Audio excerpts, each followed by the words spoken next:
لا تنسوا الإعجاب بالفيديو والاشتراك بالقناة وتفعيل الجرس.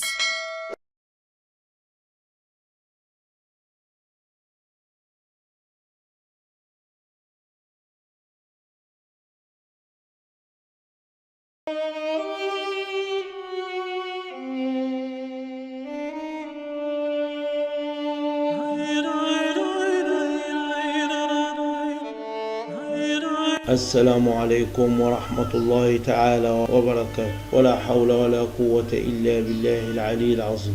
جنوب دارفور سقوط ضحايا إثر خلاف بين مؤيدين لطرفي الصراع داخل شهد سوق الكبير في محلية تلس بولاية جنوب دارفور حادثا مأساويا أدى إلى مقتل 3 مواطنين وأصابت 5 آخرين نتيجة خلاف نشب بين 2 من المواطنين حول دعم الجيش وقوات الدعم السريع للحادث. وقعت يوم الأحد حيث تطور النقاش إلى استخدام الأسلحة النارية. وفقا لشهود العيان فإن الخلاف الذي بدأ كوجهات نظر متباينة بين طرفين الصراع مما تحول إلى مواجهة دموية، والضحايا الذين فقدوا حياتهم في هذا الحادث هم آدم عثمان وأحمد عبد الله والأمين يونس، مما يعكس تصاعد التوتر في المنطقة. وشهدت المنطقة تلس تصاعدا في الأعمال العنف بعد أن تدخل الأهالي ضحايا الانتقام، مما أدى إلى تفاقم الأوضاع بين السكان. وقد أشار أحد المسؤولين إلى أن الحادث تطور بشكل سريع إلى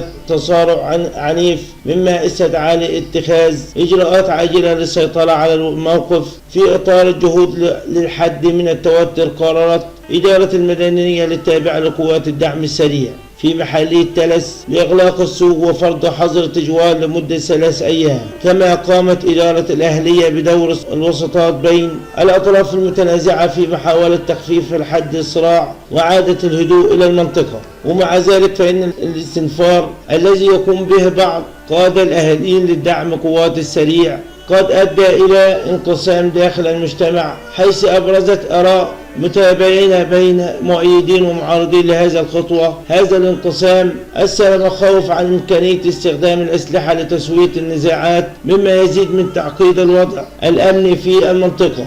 والبقاء لله، وإنا لله وإنا إليه راجعون. والسلام عليكم ورحمة الله تعالى وبركاته.